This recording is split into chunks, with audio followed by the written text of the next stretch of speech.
Hi friends, എല്ലാവർക്കും നമ്മുടെ ചാനലിലേക്ക് സ്വാഗതം. അപ്പോൾ നമ്മുടെ 30 ഡേയ്സ് ഹെയർ ഗ്രോത്ത് ചലഞ്ചിൽ ഇന്ന് ഡേ 9 ആണ്.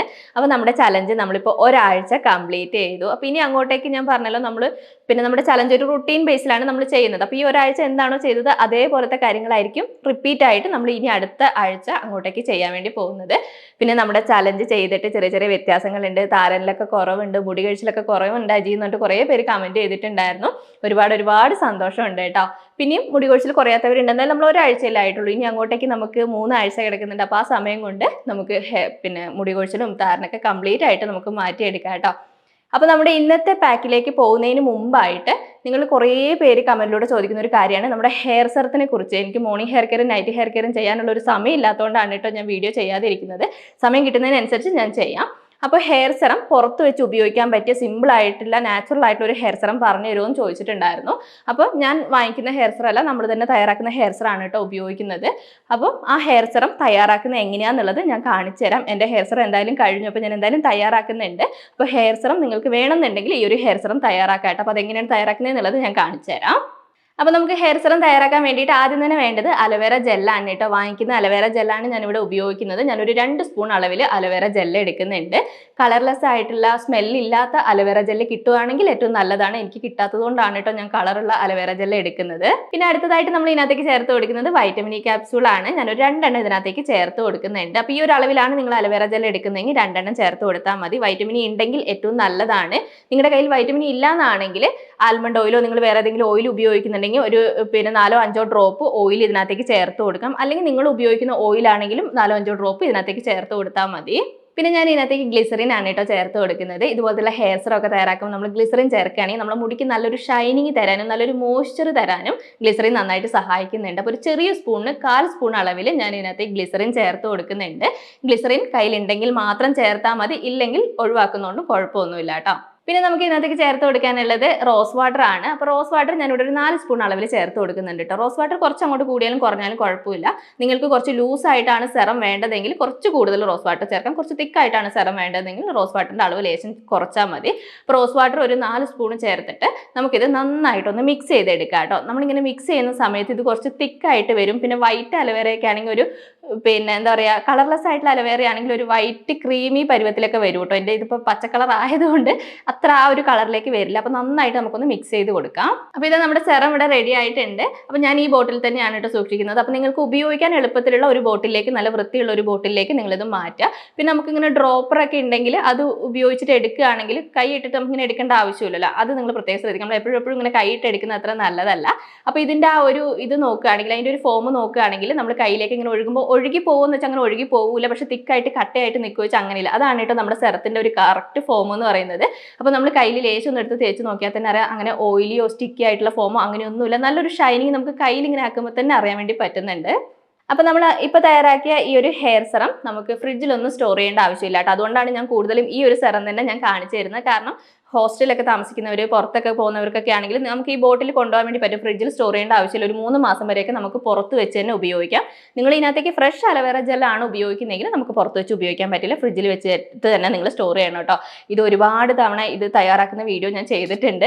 അപ്പോൾ നിങ്ങൾക്ക് ഇത് അറിയുന്നവരാണെങ്കിൽ, നിങ്ങൾ ഹെയർ ഗ്രോത്ത് ചലഞ്ച് ഫോളോ ചെയ്യുന്നവരാണെങ്കിൽ, ഇത് അറിയുന്നവരാണെങ്കിൽ, ഇത് റിപ്പീറ്റ് ആയിട്ട് തോന്നുന്നുണ്ടെങ്കിൽ ഈ ഒരു ഭാഗം നിങ്ങൾ സ്കിപ്പ് ചെയ്തിട്ട് പാക്ക് തയ്യാറാക്കുന്ന ഭാഗം കണ്ടാൽ മതി കേട്ടോ. ഞാനിത് അറിയാത്തവർക്ക് വേണ്ടിയിട്ട് ഒന്നും കൂടി കാണിച്ചു എന്ന് മാത്രമേ ഉള്ളൂ. നല്ല റിസൾട്ടുള്ള ഹെയർ സെറം ആണ് കേട്ടോ.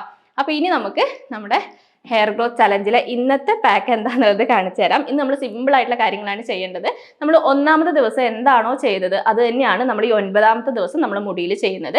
നമുക്ക് ഡീപ്പ് ഹെയർ ഓയിലിംഗ് ചെയ്യണം. അതിന് വേണ്ടിയിട്ട് ഞാൻ എൻ്റെ ഹെയർ ഓയിൽ എടുക്കുന്നുണ്ട്. അപ്പോൾ നിങ്ങൾ ഏത് ഓയിലാണോ ഉപയോഗിക്കുന്നത് അത് നിങ്ങൾക്ക് എടുക്കാം കേട്ടോ. ഞാൻ പറഞ്ഞിട്ടുണ്ടല്ലോ, ഇന്ന ഓയിൽ തന്നെ വേണമെന്ന് ഒരു നിർബന്ധവുമില്ല. നിങ്ങൾ കാച്ചിയ എണ്ണയല്ല വെളിച്ചെണ്ണയാണ് ഉപയോഗിക്കുന്നതെങ്കിൽ അത് നിങ്ങൾ എടുത്താൽ മതി കേട്ടോ. പിന്നെ ഡീപ്പ് ഹെയർ ഓയിലിംഗ് ചെയ്യുന്ന ദിവസം അറിയാലോ, അത്യാവശ്യം നന്നായിട്ട് തന്നെ നമ്മൾ ഓയിൽ എടുക്കുന്നുണ്ട്. നിങ്ങളുടെ മുടിക്ക് എത്രമാത്രം ഓയിൽ വേണോ അതിനനുസരിച്ച് നിങ്ങൾ ഓയിൽ എടുക്കുക. അപ്പോൾ ഇന്നത്തെ ദിവസം ഓയിലൊന്ന് ചൂടാക്കിയിട്ട് ഉപയോഗിക്കുകയാണെങ്കിൽ ഏറ്റവും നല്ലതാണ്. ഞാൻ ചൂടാക്കുന്നത് കാണിക്കുന്നില്ല, ഞാൻ കഴിഞ്ഞ വീഡിയോയിലൊക്കെ കാണിച്ചിട്ടുണ്ടായിരുന്നു. ഡബിൾ ബോയിലിംഗ് വഴി ചൂടാക്കാം, അല്ലെങ്കിൽ അടുപ്പിൻ്റെ സൈഡിൽ വെച്ച് ചൂടാക്കാം, വെയിലത്ത് വെച്ച് ചൂടാക്കാം. ഡയറക്റ്റ് തീയിൽ വെച്ച് ചൂടാക്കരുതെന്ന് മാത്രമേ ഉള്ളൂ. അപ്പോൾ ഞാനിതൊന്ന് ചൂടാക്കിയിട്ട് വരാം കേട്ടോ. അപ്പോൾ ഞാനിതാ ഓയിൽ അത്യാവശ്യം നന്നായിട്ട് തന്നെ ചൂടാക്കി എടുത്തിട്ടുണ്ട്. ഇനി നമുക്ക് വേഗം തേച്ച് കൊടുക്കാം കേട്ടോ. അപ്പോൾ നമ്മൾ മുടിയിൽ ഓയിൽ തേക്കുന്നതിന് മുമ്പായിട്ട് മുടി നന്നായിട്ട് ചീകി കെട്ടൊക്കെ കളയണം കേട്ടോ. ഞാൻ കഴിഞ്ഞ പ്രാവശ്യം പറഞ്ഞിട്ടുണ്ടായിരുന്നു, നിങ്ങൾക്ക് താരന്റെ പ്രശ്നമൊക്കെ ഉണ്ടെങ്കിൽ ചീപ്പ് ഉപയോഗിച്ചിട്ട് താരനൊക്കെ നന്നായിട്ടൊന്ന് ഇളക്കി കൊടുക്കുക കേട്ടോ. എന്നിട്ട് ഓയിൽ തേക്കുകയാണെങ്കിൽ ഇങ്ങനെ നമ്മൾ ഷാമ്പൂ ഒക്കെ ഉപയോഗിച്ച് കഴുകുന്ന സമയത്ത് കറക്റ്റായിട്ട് താരൻ പോയിക്കോളും. അപ്പം ഡീപ്പ് ഹെയർ ഓയിലിംഗ് ചെയ്യുന്ന ദിവസം അറിയാലോ എങ്ങനെയാണ് ഓയിൽ തേക്കേണ്ടത് എന്നുള്ളത്. ഞാൻ എപ്പോഴും പറയുമ്പോൾ നിങ്ങൾക്ക് ഇത് വെറുപ്പിക്കലാവുന്നുണ്ടോ റിപ്പീറ്റ് ആവുന്നുണ്ടോ എന്ന് എനിക്കറിയില്ല. സ്കാൽപ്പിൽ എല്ലായിടത്തും ആദ്യം നന്നായിട്ട് തന്നെ തേച്ച് കൊടുക്കുക. അത് കഴിഞ്ഞിട്ട് മുടിയുടെ അറ്റത്തൊക്കെ നന്നായിട്ട് തേച്ച് കൊടുക്കുക കേട്ടോ. നമുക്ക് മുടിയുടെ ഡ്രൈനെസിന്റെ പ്രശ്നം ഉണ്ടെങ്കിൽ, മുടി പൊട്ടിപ്പോകുന്ന പ്രശ്നം ഉണ്ടെങ്കിൽ അതൊക്കെ മാറ്റിയെടുക്കാനായിട്ട് നമ്മൾ ആഴ്ചയിൽ ഒരു ദിവസം ഈ ഒരു രീതിയിൽ ഓയിൽ ചെയ്യുന്നത് ഏറ്റവും നല്ലതാണ്. അങ്ങനെ സ്കാൽപ്പിലും മുടിയിലൊക്കെ നന്നായിട്ട് ഓയിൽ തേച്ച് കഴിഞ്ഞിട്ട് നമ്മൾ നന്നായിട്ട് ഒരു മസാജിങ് കൊടുക്കുക കേട്ടോ. ഒരുപാട് നേരമൊന്നും വേണ്ട, ഒരു 2-3 മിനിറ്റ് എങ്കിലും നമ്മൾ സോഫ്റ്റ് ആയ രീതിയിൽ നന്നായിട്ടൊരു മസാജിങ് ഒക്കെ കൊടുക്കുക. അത് കഴിഞ്ഞിട്ട് നമുക്ക് മുടി കെട്ടി വെക്കാം. അപ്പോൾ ഇനി നമുക്ക് ഒരു സിമ്പിൾ ആയിട്ടുള്ള ഒരു പാക്ക് തയ്യാറാക്കണം കേട്ടോ. അപ്പോൾ നമ്മളിപ്പോൾ ഓയിലൊക്കെ തേച്ച് ഓയിൽ കുറച്ച് സമയം നമ്മുടെ മുടിയിൽ പിടിക്കട്ടെ. ആ സമയം കൊണ്ട് നമുക്ക് ഇന്നത്തെ പാക്ക് തയ്യാറാക്കാം. അപ്പോൾ ഇന്നത്തെ നമ്മുടെ പാക്ക് തയ്യാറാക്കാൻ വേണ്ടിയിട്ട് നമുക്ക് വേണ്ടത് ചെറിയ ഉള്ളിയാണ് കേട്ടോ. നമ്മൾ ഡേ 1 ആണ് ചെറിയ ഉള്ളി ഉപയോഗിച്ചിട്ടുള്ള പാക്ക് ചെയ്തിട്ടുണ്ടായിരുന്നത്. അപ്പോൾ ഇന്ന് ഞാനൊരു 5-8 ചെറിയ ഉള്ളി എടുത്തിട്ടുണ്ട്. ഞാൻ എപ്പോഴും പറയലുണ്ട്, ചെറുതാണെങ്കിൽ കുറച്ച് കൂടുതലായിട്ട് എടുക്കുക. ഇപ്പം ഞാൻ എടുത്ത ഈ വലിപ്പമൊക്കെ ആണെങ്കിൽ ഒരു 5-8 എണ്ണമൊക്കെ മതിയാവും കേട്ടോ. അപ്പോൾ നമുക്കിതൊരു മിക്സീൻ്റെ ജാറിലേക്ക് ഇട്ട് കൊടുക്കാം. അപ്പോൾ ഞാൻ ഇതിനകത്തേക്ക് കുറഞ്ഞ അളവിൽ വെള്ളം ചേർക്കുന്നുണ്ട്. നീര് കിട്ടാൻ വേണ്ടിയിട്ടാണ് കേട്ടോ. അത്യാവശ്യം നീരുള്ള ഉള്ളിയൊക്കെ ചേർക്കേണ്ട ആവശ്യമില്ല. പിന്നെ പാക്ക് കുറച്ച് വേണമെന്നുണ്ടെങ്കിൽ ഒരു 1/4 ഗ്ലാസ് അളവിൽ വെള്ളം ചേർത്ത് കൊടുക്കുക. അപ്പോൾ ഞാനിത് നന്നായിട്ടൊന്ന് അരച്ചെടുക്കട്ടെ. അപ്പോൾ ഞാനിതാ ഇത് നന്നായിട്ട് തന്നെ അരച്ചെടുത്തിട്ടുണ്ട്. ഇനി നമുക്കിതൊന്ന് അരിച്ചെടുക്കണം. ഒരു തുണി ഉപയോഗിച്ചിട്ട് നമുക്കിത് നല്ല വൃത്തിയായിട്ട് തന്നെ അരിച്ചെടുക്കാം. വേണമെങ്കിൽ അരിപ്പയിൽ അരിക്കുന്നതുകൊണ്ട് കുഴപ്പമില്ല. അരിപ്പയിലൊക്കെ സ്മെല്ലാവുന്നതുകൊണ്ടാണ് ഞാൻ തുണി ഉപയോഗിച്ചിട്ട് തന്നെ അരിച്ചെടുക്കുന്നത്. അപ്പോൾ അരിച്ചെടുത്ത് കഴിയുമ്പോൾ നമുക്ക് ചെറിയ ഉള്ളിയുടെ നീര് നന്നായിട്ട് കിട്ടിയിട്ടുണ്ട് കേട്ടോ. ഈ ഒരു അളവിൽ നമുക്ക് ഇന്നത്തെ പാക്ക് മതി. അപ്പോൾ ഇനി ഇതിനകത്തേക്ക് ഞാൻ ഇനി ചേർത്ത് കൊടുക്കുന്നത് കാസ്റ്റർ ഓയിലാണ്. കാസ്റ്റർ ഓയിൽ ഒരുപാടൊന്നും ചേർക്കേണ്ട ആവശ്യമില്ല. ഒരു ചെറിയ സ്പൂണിന് 1/4 സ്പൂൺ അളവിൽ കാസ്റ്റർ ഓയിൽ ചേർത്ത് കൊടുത്താൽ മതി. കാസ്റ്റർ ഓയിലും ചെറിയ ഉള്ളിയുടെ നീരും ചേർത്ത് നമ്മുടെ മുടിയിൽ ഉപയോഗിക്കുന്ന ഏറ്റവും നല്ലതാണ് കേട്ടോ. പുതിയ മുടികൾ വളരാൻ നല്ലതാണ്. അത് മാത്രമല്ല, താരന്റെ പ്രശ്നം ഉണ്ടെങ്കിൽ അത് മാറ്റിയെടുക്കാനും നന്നായിട്ട് സഹായിക്കുന്നുണ്ട്. അപ്പോൾ ഇതാ കാസ്റ്റർ ഓയിലും ചെറിയ ഉള്ളിയുടെ നീരും കൂടി നന്നായിട്ട് മിക്സ് ചെയ്ത് എടുത്തിട്ടുണ്ട് കേട്ടോ. ഇനി നമുക്കിത് മുടിയിലെ സ്കാൽപ്പിലൊക്കെ നന്നായിട്ട് തേച്ച് കൊടുക്കാം. മുടിയിലല്ല കേട്ടോ, സ്കാൽപ്പിൽ നന്നായിട്ട് തേച്ച് കൊടുക്കാം. അപ്പോൾ ഞാനിതാ ഒരു കോട്ടൺ എടുത്തിട്ടുണ്ട് കേട്ടോ. ഞാൻ ഇങ്ങനത്തെ പാക്കുകൾ എപ്പോഴും കോട്ടൺ ഉപയോഗിച്ചിട്ടാണ് തേക്കാറുള്ളത്. അങ്ങനെ തേക്കുമ്പോൾ നമുക്ക് എല്ലായിടത്തും ആവും, അതുകൊണ്ടാണ് കേട്ടോ. ഇനി നിങ്ങളുടെ കയ്യിൽ പഞ്ഞി ഇല്ലെങ്കിൽ കുഴപ്പമൊന്നുമില്ല, കൈ ഉപയോഗിച്ചിട്ട് നന്നായിട്ട് തേച്ച് കൊടുത്താലും മതി. പിന്നെ ഉള്ളിയുടെ നീരൊക്കെ ആകുമ്പോൾ നമുക്കിങ്ങനെ കൈ ഉപയോഗിച്ച് നമ്മൾ തേക്കുന്ന സമയത്ത് മുഖത്തേക്കൊക്കെ വരാൻ ചാൻസ് ഉണ്ട് കേട്ടോ. അതുകൊണ്ട് ശ്രദ്ധിച്ചിട്ട് നിങ്ങൾ തേച്ച് കൊടുക്കുക. അപ്പോൾ ഞാൻ പറഞ്ഞ പോലെ തന്നെ ഈ പാക്ക് നമ്മൾ സ്കാൽപ്പിലാണ് തേച്ച് കൊടുക്കേണ്ടത്. അപ്പോൾ സെക്ഷനായിട്ട് മുടി എടുത്തിട്ട് സ്കാൽപ്പിൽ എല്ലായിടത്തും ആവുന്ന രീതിയിൽ നന്നായിട്ട് തന്നെ തേച്ച് കൊടുക്കുക. നിങ്ങൾക്ക് നെറ്റിയിൽ മുടി ഉണ്ടായിട്ട് പൊഴിഞ്ഞു പോകുന്ന പ്രശ്നം ഉണ്ടെങ്കിൽ, നെറ്റി കയറൽ പ്രശ്നം ഉണ്ടെങ്കിൽ നിങ്ങൾ അവിടെയൊക്കെ നന്നായിട്ട് തേച്ച് കൊടുക്കണം കേട്ടോ. ഞാൻ എടുത്തു പറയാൻ കാരണം അജിയുടെ നെറ്റി കയറിയിട്ടാണല്ലോ എന്ന് ചിലപ്പം കമൻറ്റ് വരാൻ ചാൻസ് ഉണ്ട്. ഞാൻ പറഞ്ഞല്ലോ, എൻ്റെത് പാരമ്പര്യമായിട്ട് കയറിയ നെറ്റിയാണ്. നെറ്റിയിൽ മുടി ഉണ്ടായിട്ട് പൊഴിഞ്ഞു പോയതാണെങ്കിൽ അവിടെ പുതിയ മുടികൾ വളരാനായിട്ട് ചെറിയ ഉള്ളിയുടെ നീരും കാസ്റ്റർ ഓയിലും നന്നായിട്ട് സഹായിക്കുന്നുണ്ട് കേട്ടോ. അപ്പോൾ അവിടെയൊക്കെ നിങ്ങൾ നന്നായിട്ട് തന്നെ തേച്ച് കൊടുക്കുക. പിന്നെ താരനൊക്കെ എവിടെയാണോ കൂടുതലായിട്ടുള്ളത് അവിടെയും നന്നായിട്ട് തേച്ച് കൊടുക്കുക കേട്ടോ. പിന്നെ നമ്മൾ ഡേ 1 ചെറിയ ഉള്ളിയുടെ നീര് പാക്ക് ചെയ്തിട്ടുണ്ടായിരുന്നു. അത് ചെയ്തിട്ട് ഒറ്റ യൂസിൽ തന്നെ താരനൊക്കെ ഒരു പകുതിയല്ല, ഒരു 3/4% പോയിട്ടുണ്ടെന്ന് ഒരുപാട് പേര് കമൻറ്റ് ചെയ്തു കേട്ടോ. ഒരുപാട് സന്തോഷമുണ്ട്. എനിക്കും നല്ല റിസൾട്ട് തന്നിട്ടുള്ളതാണ് ചെറിയുള്ളിയുടെ നീര്.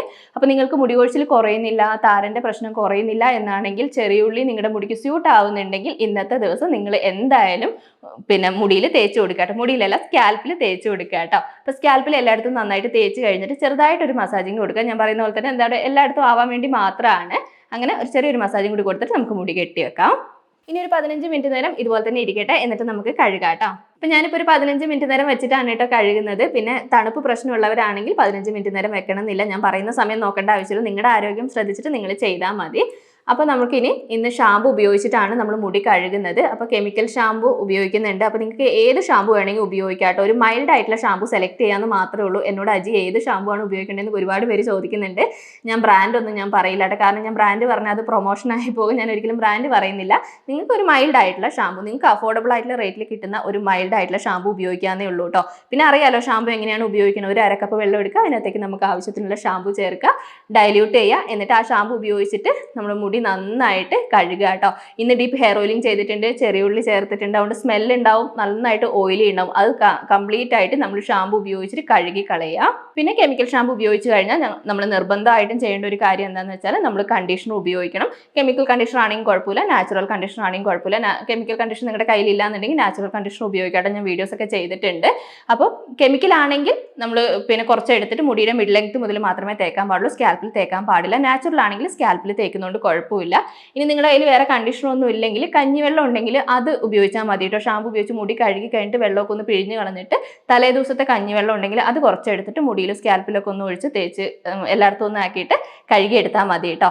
ഏത് കണ്ടീഷണർ ആണെങ്കിലും നമ്മൾ തേച്ച് കഴിഞ്ഞിട്ട് അതും നല്ല വൃത്തിയായിട്ട് തന്നെ നിങ്ങൾ കഴുകിയെടുക്കണം. അപ്പൊ നമ്മുടെ ചലഞ്ചിൽ 9ാമത്തെ ദിവസം നമ്മൾ ഇത്രയും കാര്യങ്ങളാണ് കേട്ടോ ചെയ്യുന്നത്. അപ്പൊ നമ്മൾ ഇന്നിപ്പോൾ നാച്ചുറൽ ഹെയർ സെറം കാണിച്ചു തന്നിട്ടുണ്ട്. അപ്പൊ കണ്ടീഷണർ കുറേ പേര് ചോദിച്ചിട്ടുണ്ടായിരുന്നു കേട്ടോ. ഞാൻ ഇതുപോലെ തന്നെ ഏതെങ്കിലും ഒരു വീഡിയോയിൽ നാച്ചുറൽ കണ്ടീഷണറും കൂടി ഞാൻ കാണിച്ചു തരാം.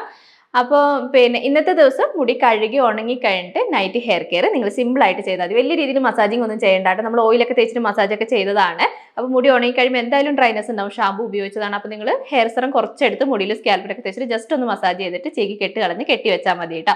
അപ്പോൾ 9ാമത്തെ ദിവസം ഇത്രയും കാര്യങ്ങളേ ഉള്ളൂ. പിന്നെ 10ാമത്തെ ദിവസം അറിയാം, നമ്മൾ മുടിയിൽ പാക്കുകളോ കാര്യങ്ങളോ ഒന്നും ചെയ്യുന്നില്ല. ഡെയിലി ഹെയർ വാഷ് ചെയ്യുന്നവർക്ക് വെറുതെ വെള്ളത്തിൽ മുടി കഴുകാം. മുടി കഴുകുന്നില്ലേ കഴുകണ്ട. മോർണിംഗ് ഹെയർ കെയറും നൈറ്റ് ഹെയർ കെയറും കാര്യമായിട്ട് ചെയ്താൽ മതി. പിന്നെ 11ാമത്തെ ദിവസം എന്താണെന്നുള്ളത് നമുക്ക് എന്തായാലും വീഡിയോ ഉണ്ടാവും. അപ്പോൾ ഇന്നത്തെ വീഡിയോ ഇത്രയൊക്കെയാണ് ഉള്ളത്. ഞാൻ എല്ലാ കാര്യങ്ങളും പറഞ്ഞു തന്നിട്ടുണ്ട്. എന്തെങ്കിലും ഞാൻ പറഞ്ഞ കാര്യത്തിൽ വ്യക്തമാവാത്ത കാര്യം ഉണ്ടെങ്കിൽ കമന്റിലൂടെ ചോദിച്ചാൽ മതി കേട്ടോ. അപ്പോൾ വീഡിയോ ഇഷ്ടപ്പെട്ടാൽ ഞാൻ എപ്പോഴും പറയുന്ന പോലെ തന്നെ ലൈക്ക് ചെയ്യാനും ഷെയർ ചെയ്യാനും കമന്റ് ചെയ്യാനും മറക്കരുത്. അടുത്ത വീഡിയോ ആയിട്ട് നമുക്കിനി അടുത്ത ദിവസം കാണാം.